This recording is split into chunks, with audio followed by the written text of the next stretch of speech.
अज्ञानतिमिरान्धस्य ज्ञानञ्जनशलाकया चक्षुरुन्मीलितं येन तस्मै श्रीगुरुवे नमः। श्री चैतन्य चरितामृत मध्य लीला चैप्टर 24 आत्माराम श्लोक की व्याख्याएं और प्रयास संख्या 240। तो मृगारी और नारद मुनि के बीच की चर्चा है। और मृगारी के द्वारा अधमरे किए गए जानवर जगह जगह पर पड़े हुए हैं। उनको तीर इस प्रकार से मारा गया है कि उनके प्राण ना निकले, और उसके बाद में उनके हाथों पैरों को तोड़ दिया गया है। अब वो टूटे हाथ पैरों से और तीर घुसा हुआ उनके शरीर में, उससे तड़प रहे हैं, बुरी तरह से तड़प रहे हैं। नारद मुनि ये देख के परेशान है। लेकिन नारद मुनि, हमने सुना था कि समस्या की जड़ पर जा रहे हैं। वो केवल उन जानवरों की हॉस्पिटल ले जाने की तैयारी नहीं कर रहे हैं।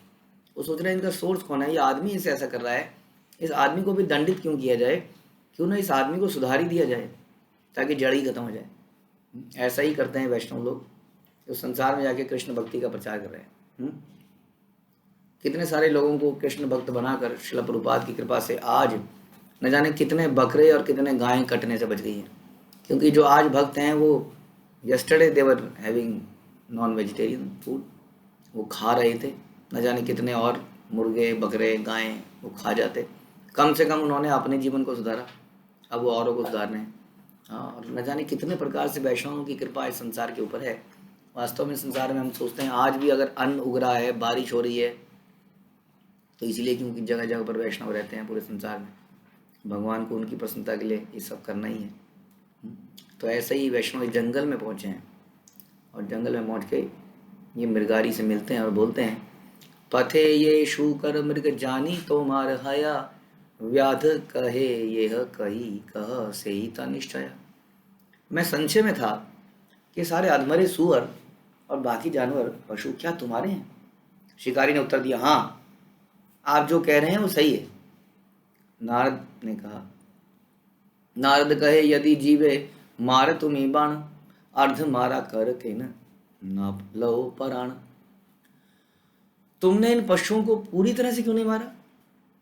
तुमने उनके शरीरों में अपने तीर भेद कर उन्हें अधमरा क्यों रखा है? वास्तव में कहने का मतलब ये नहीं है कि तुम इनको पूरी तरह से मार ही क्यों नहीं देते। अभी तो क्वेश्चन और भी आएंगे, है ना। लेकिन अभी पूछ रहे हैं कि ये तड़पाया क्यों जा रहा है। कई ऐसे संप्रदाय हैं, कई ऐसे लोग हैं जो सोचते हैं कि अगर किसी जानवर को खट से मार दिया जाए, जिसको हम कहते हैं झटका, अगर हम झटके से मार दें तो कोई प्रॉब्लम नहीं है। ये तड़पा के मारना गलत है। क्योंकि कुछ संप्रदाय के लोग केवल हल्का सा एक यहाँ पे कट मार देते हैं, खून बहता रहता है और धीरे धीरे तड़प के मरता है।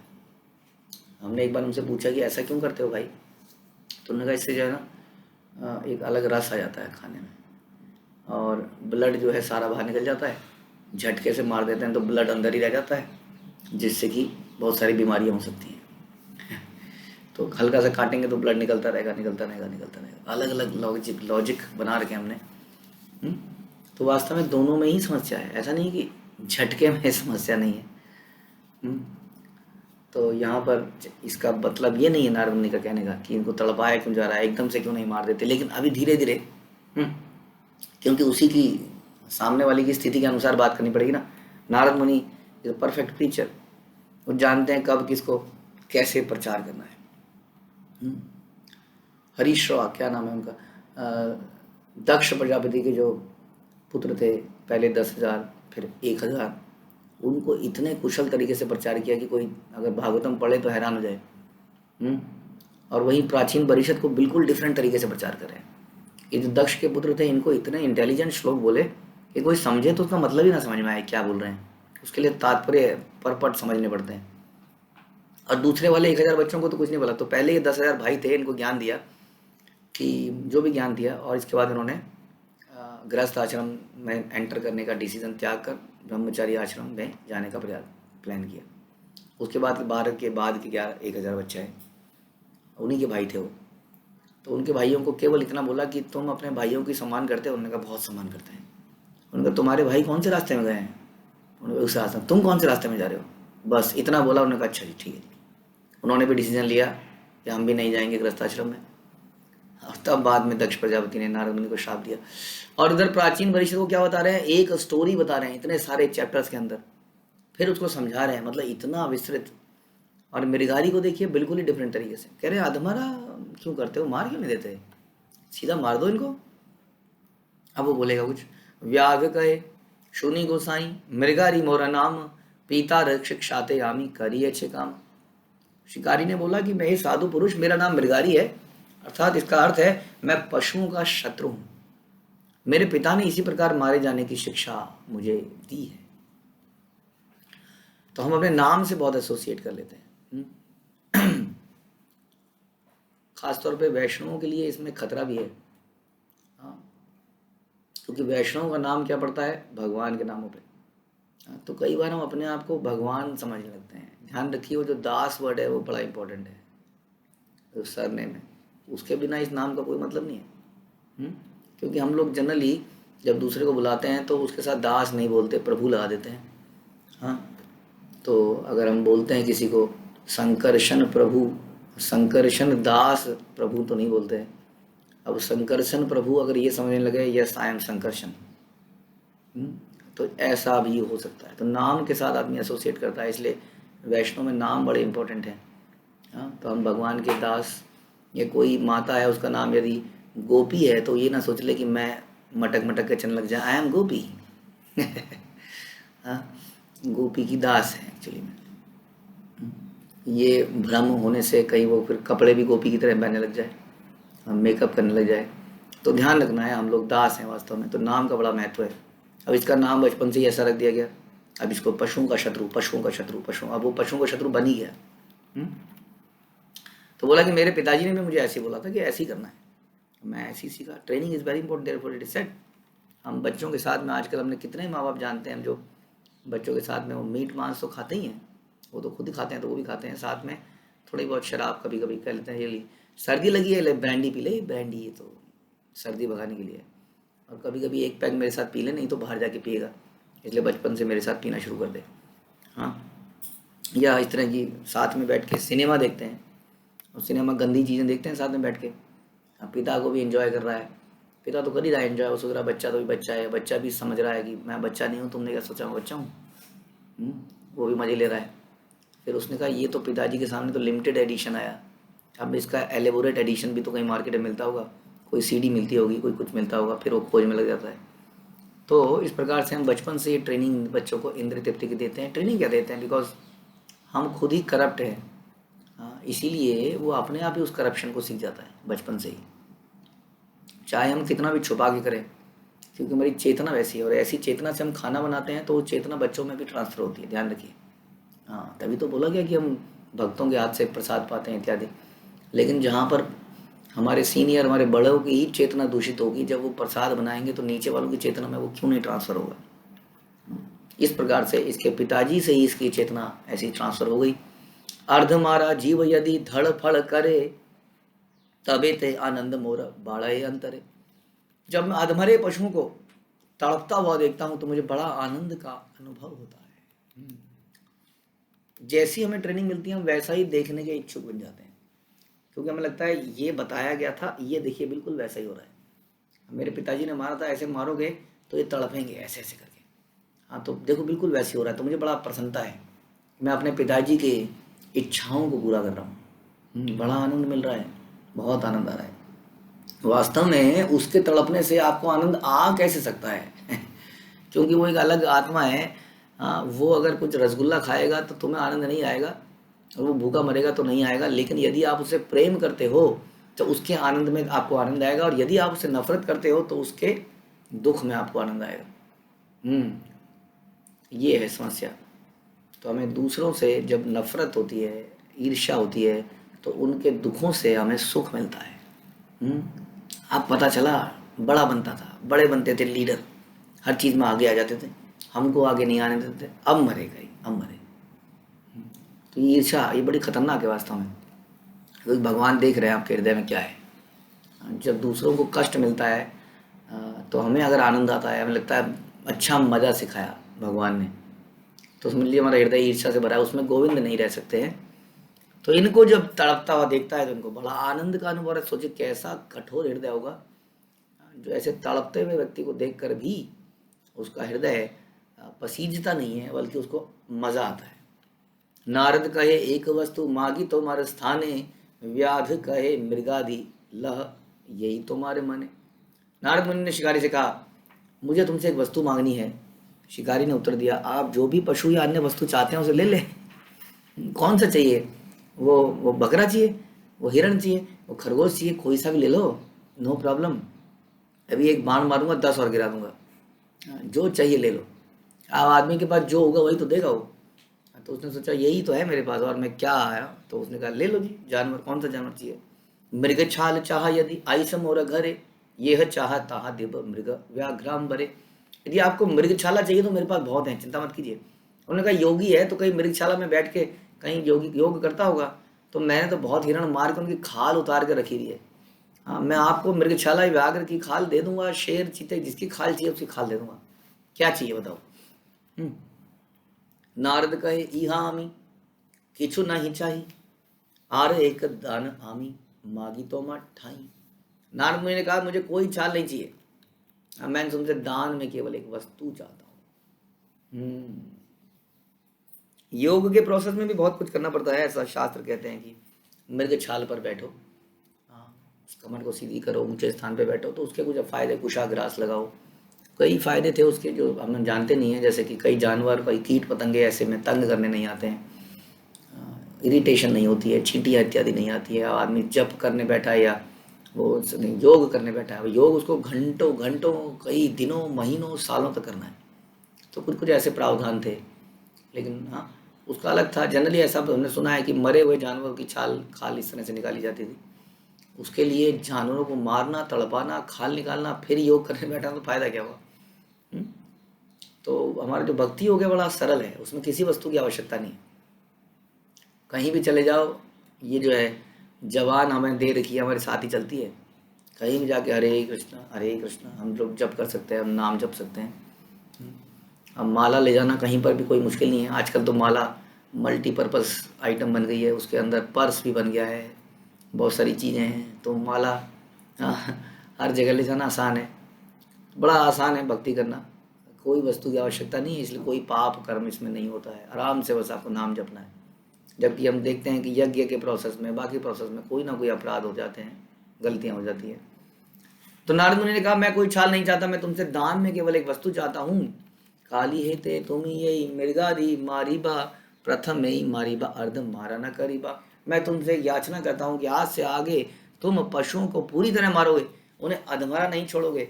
कोई कहेगा वाह जी वाह, देखिए जी हमारे शास्त्रों में नारद मुनि कहते हैं पशुओं को मारा जा सकता है, एक बारी में मार दो, इसलिए झटका अलाउड है। ये वैसे ही है जैसे कि एक डॉक्टर, जब हमने कथा सुनते हैं, डॉक्टर एक आदमी को बोलता है कि तुम्हें 5 सिगरेट पीनी है केवल, क्योंकि वो आदमी दिन में 24 सिगरेट पीता था। इसका मतलब ये नहीं डॉक्टर रिकमेंड कर रहा है कि सिगरेट पीनी चाहिए। जो नहीं पीते वो कहते हैं अच्छा डॉक्टर कहते हैं सिगरेट पीनी चाहिए, 5 पीनी चाहिए ना, ओके 5 सिगरेट पियेंगे आज से। वो उसके लिए जो 24 पी रहा था, क्योंकि धीरे धीरे उसको छुड़ाना। ऐसे हमारे शास्त्र बोलते हैं कि यदि आपको मांस खाना है तो अमावस्या के दिन बकरे को काटा जा सकता है, रात को 12 बजे काटा जा सकता है।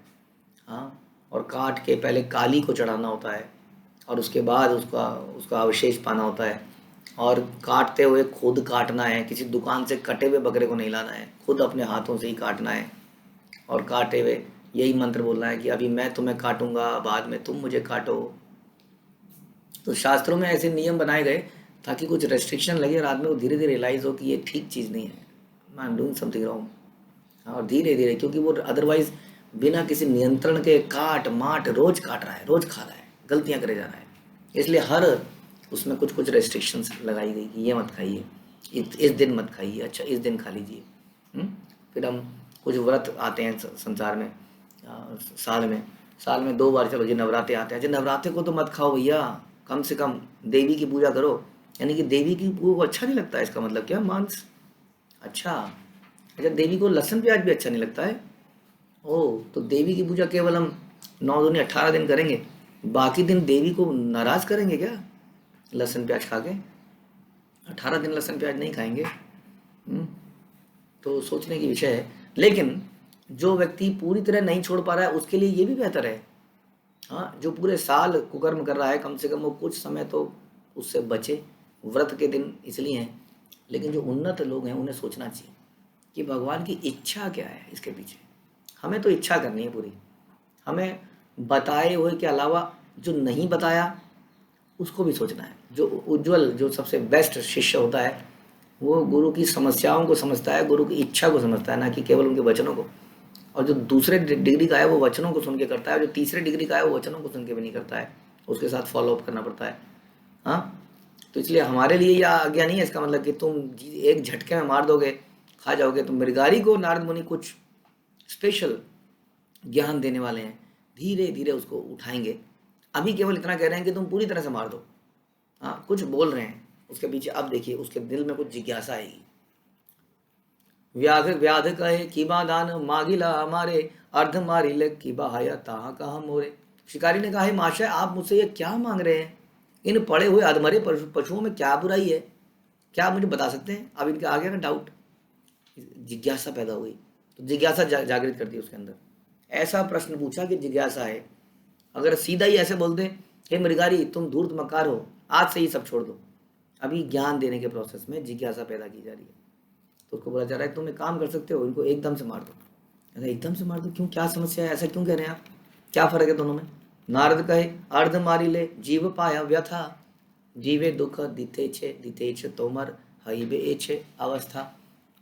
नारद मुनि ने कहा, यदि तुम पशुओं को अधमरा छोड़ते हो तो तुम जानबूझकर उन्हें पीड़ा पहुंचा रहे हो, अतः बदले में तुम्हें दुख भोगना होगा।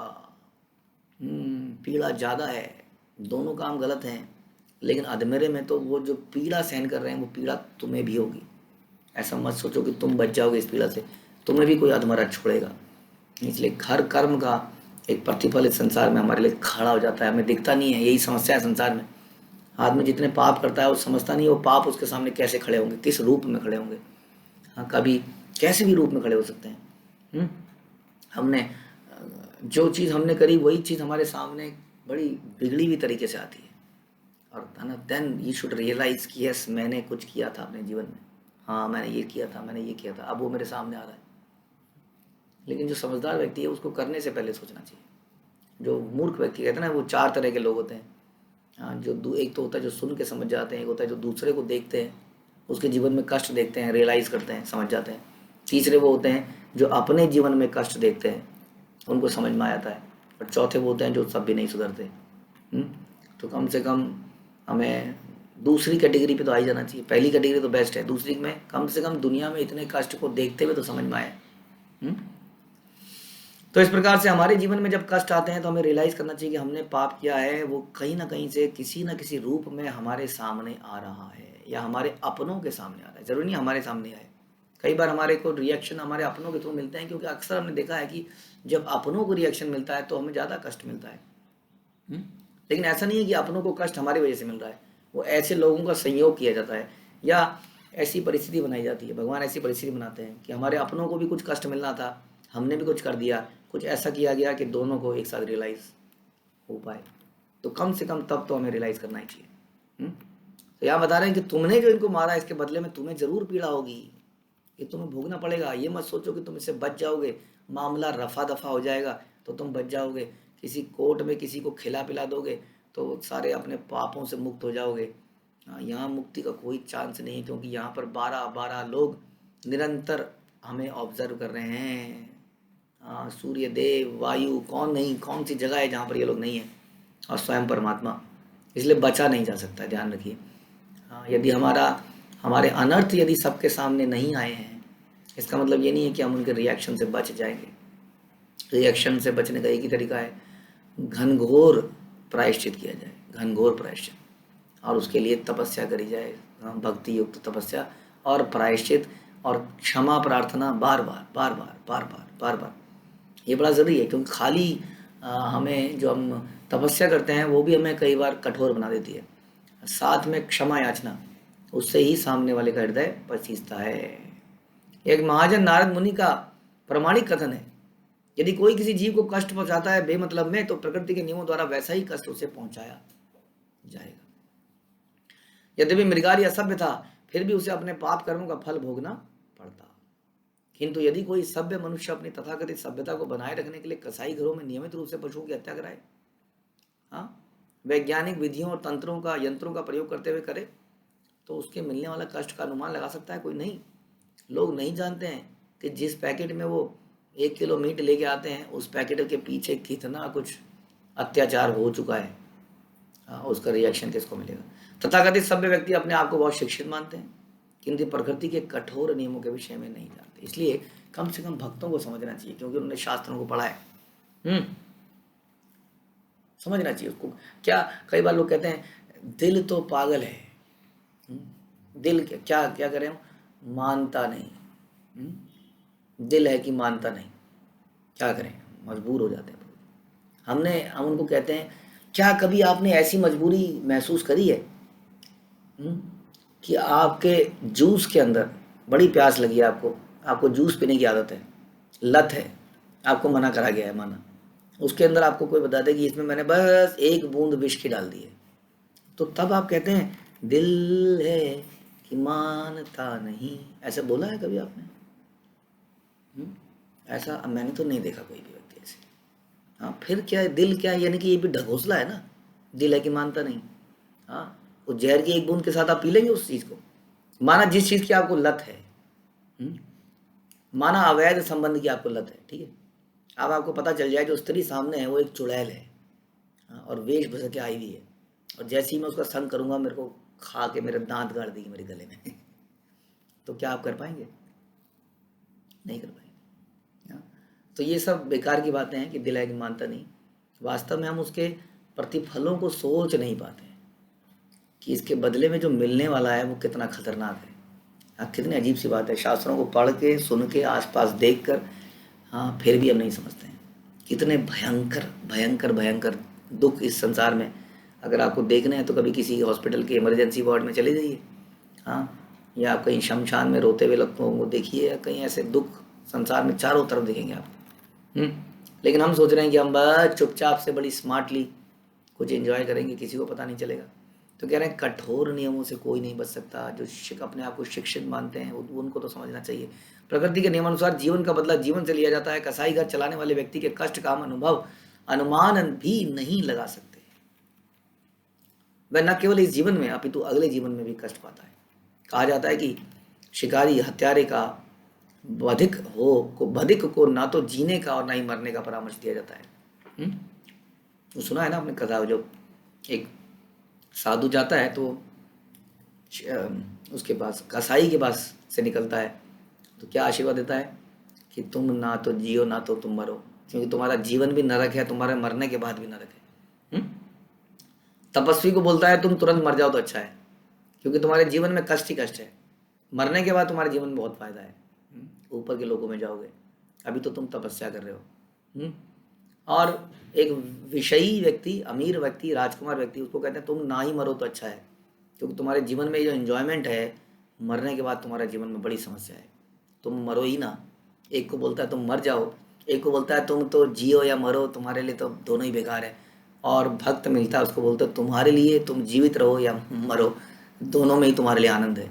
अभी का जीवन भी आनंदित है भक्ति में द्वारा, और बाद का जीवन भी आनंदित है। तो हत्यारे को, कसाई को बोलते हैं ना तो जीने का अधिकार है ना मरने का है, दोनों ही बेकार है। यदि वह जीवित रहता है तो अधिक पाप एकत्रित करता है और अगले जन्म में उसे और कष्ट उठाना पड़ता है। उसे मरने का उपदेश भी नहीं दिया जाता कि उसके मरने का अर्थ है तुरंत कष्ट उठाना पड़ेगा, इसलिए उसे ना तो जीने ना मरने का उपदेश दिया जाता है। वैदिक सिद्धांतों के अनुसार अनुयायी होने के नाते हम नारद मुनि के इन कथनों को स्वीकार करते हैं। हमारा यह कर्तव्य है कि हम देखें कि कोई भी व्यक्ति पाप कर्मों के फलस्वरूप कष्ट न उठाए। लोगों को पाप से दूर करना ही सबसे बड़ा कल्याणकारी कार्य है। इसलिए हम कहते हैं कि खाना देने से क्या हो जाएगा भैया, कंबल देने से क्या हो जाएगा, हाँ, उसको उस नर की सेवा करने से क्या होगा जो नर रावण बन चुका है। हम कहते हैं उस नर की सेवा नारायण की सेवा। हम जानते हैं कि उस हॉस्पिटल में कैसे कैसे नर आते हैं, हाँ, खतरनाक से।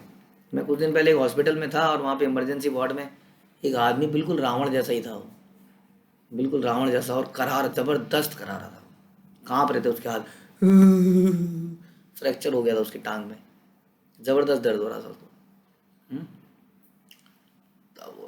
कर्म से ही लग रहा था कि रावण ही है साक्षात, शकल से ही। तो कहने का मतलब है, चाहे वो जो भी रहा हो, चाहे वो अच्छा आदमी भी रहा हो, कहने का मतलब है कि सर हॉस्पिटल में बहुत तरह के लोग आते हैं या जिनकी हम सेवा करते हैं वो बहुत ही दुष्ट लोग भी होते हैं जो अनेक कुकर्म करते हैं। तो उनकी इस प्रकार से सेवा करके तो हम उन्हें बल दे रहे हैं कि जाओ। हाँ, रावण को संजीवनी बूटी दी जा रही है, रावण तू फिर से उठ, फिर से सीता का हरण कर, मार लोगों को। हम कह रहे देखो देखो जी रावण कितना दुखी था, देखो जी हमने संजीवनी बूटी सुंघाई, ये देखो जी रावण ठीक हो गया। Very good very good very good, नर सेवा नारायण सेवा। ताकि फिर वो नारायण को मारे, नारायण के भक्तों को मारे, परेशान करे, मारने का प्रयास करे, मारेगा तो क्या। तो इसलिए असली सेवा यहाँ पर बताई जा रही है कि ये पापों से लोगों को अगर दूर कर दोगे ना तो उनके जीवन का कष्ट दूर हो जाएगा। बट ये बड़ा मुश्किल काम है, इसमें तो बड़ा दिमाग खपाई है, इसलिए लोग बचते हैं। मेरे को क्या करना है, पैसे देना ये सब बांटना बड़ा आसान है, लेकिन ये करना बड़ा मुश्किल है, प्रचार कार्य करना बड़ा मुश्किल काम है। इसलिए नारद मुनि यहाँ पर उसके साथ इतना समय बिता रहे हैं और बिताएंगे ताकि उसके पाप कर्म समाप्त हो जाए, क्योंकि वो देख पा रहे थे कि इस व्यक्ति के जीवन में अपार दुख आने वाला है। इसलिए वैष्णव लोग पापियों को भी अपनाते हैं, उनको लगाए रखते हैं सेवा में ताकि उनके जीवन में वो अपार दुख आने से बच पाएँ। लेकिन हम नहीं समझ पाते हैं, हाँ, उनकी कृपाओं को हम समझ नहीं पाते। भगवद गीता में मूर्ख धूर्तों को माया उपहृत ज्ञाना कहा गया है। इसका अर्थ है कि यह कि उनका ज्ञान सतही होने पर भी होते हुए माया द्वारा वास्तविक ज्ञान को माया हर लेती है। सतही मतलब ऊपर ऊपर से, भक्ति भी ऊपर ऊपर से करते हैं, डीप नहीं करते हैं। हाँ, कई लोग कहते हैं ये ऐसा थोड़ी होता है, कहने के लिए कुछ और है, करने ये मैंने खुद भक्तों से सुना है कई बार, जो जीवन को समर्पित कर चुके हैं ऐसे भक्तों के मुख से भी कई बार मुझे सुनने को ऐसा मिला, हम सुन के हैरान रह गए कि जो बताया जाता है वो ऐसे थोड़ी प्रैक्टिकल थोड़ी है, प्रैक्टिकल भी तो देखना पड़ता है ना क्या है। लेक्चर में तो बताया जा रहा है, वो तो शास्त्र है, बट प्रैक्टिकल थोड़ी है। ऐसा हमने प्रभुपाद की जीवनी में ना तो सुना ना कभी देखा। प्रभुपाद ने वो करके दिखाया जो इम्पॉसिबल था, उन्होंने कभी नहीं कहा ये प्रैक्टिकल नहीं है। क्या कृष्ण के लिए कोई ऐसी चीज़ है जो प्रैक्टिकल नहीं है? इसका मतलब क्या भक्ति है जो आपको कृष्ण पे ही भरोसा नहीं है, आप कह रहे हैं इज नॉट प्रैक्टिकल, यानी कि कृष्ण के लिए कुछ अनप्रैक्टिकल भी है। तो ये ऊपरी भक्ति है। ऊपरी भक्ति होने के कारण माया उसको इन्फ्लुएंस कर देती है। हम कहीं जाते हैं तो इन्फ्लुएंस हो जाते हैं, हमारी दृढ़ता समाप्त हो जाती है। किसी से मिल के आते हैं, हमारी भक्ति में गिरावट आ जाती है, हमें भी लगने लगता है क्यों कर रहा हूँ मैं इतना, क्या करना है इतना करके। खासतौर पे हमारे संबंधी लोग जो भक्ति में नहीं, वो हमें खींचते हैं अपनी तरफ को, हाँ, और उन बातों का उलाहना देते हैं, देख तेरे तो बीमार हुआ था, कौन करने आया, हम ही नहीं किया ना। हाँ, और हम इतने मूर्ख हैं, हम सोचने बैठ जाते हैं हाँ बात तो सही कह रहा, कौन आया, हाँ इन्होंने तो किया। अरे तुम्हारा इलाज तो पता नहीं कितने दिनों से चल रहा है, सारे भक्त मिलके तुम्हारा इलाज कर रहे हैं, तुम्हारे हृदय का इलाज, उस इलाज में कौन आया। लेकिन ये जो खाल है, जो मांस का इलाज है, इसके लिए वो आए। और जो तुम्हारे हृदय का इलाज चल रहा है इतने दिनों से, उसके लिए कोई आईसीयू का बेड की चार्जेस मांगेगा आपसे कभी? जो आपने गंदा खून उड़ेला बार बार हमारे ऊपर, जिसको हमने बार बार प्यूरीफाई किया, उसके लिए आपसे पैसे मांगे गए? उस इलाज के लिए कोई दवाई के पैसे, कितनी दवाई दी गई, रोज के रोज डोज दी गई आपको, उस रोज की डोज के लिए आपको कोई पैसे लिए गए आपसे? हाँ, उसमें कौन था आपके साथ? लेकिन हम तो शरीर का ज्ञान रखते हैं ना, इसलिए शरीर में कौन आया करने के लिए, ये वास्तविक ज्ञान को हर लेती है माया। ऐसे ही लोग वर्तमान समय में मानव समाज की अगुवाई कर रहे हैं। और इसलिए भक्तों के हृदय में भी कई बार आता है, किसने मेरे लिए क्या किया, इसने मेरे लिए किया। धूर्त मक्कार है वो लोग, कृतज्ञ हैं वो लोग, जिनके अंदर इतनी बुद्धि नहीं है, जो नहीं समझ पाते हैं कि हमें क्या मिल रहा है, हमारे साथ क्या किया गया। वही मटेरियल लेवल पे उनकी अभी भी थिंकिंग है। तो ये सतही भक्ति है, सतही। श्रीमद् भागवत ऐसे लोगों को अंधा यथांधेरू पनी यमाना कहता है।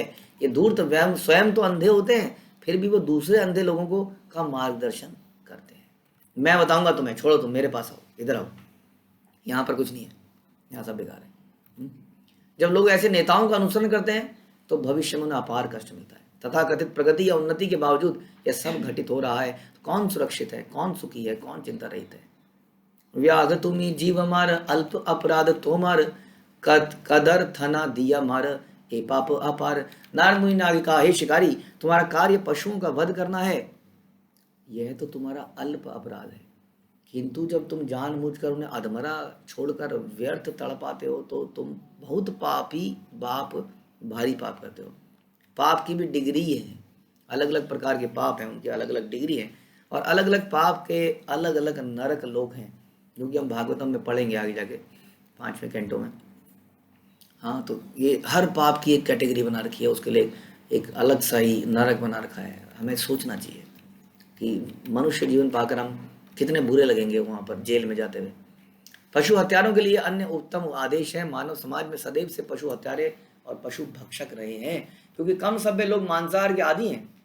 वैदिक सभ्यता में मांसाहारियों को देवी काली अन्य ऐसे किसी देवता के लिए पशुवध करने का उपदेश है। यह उपदेश पशुओं को व्यर्थ पीड़ा ना पहुंचाने के लिए दिया गया है।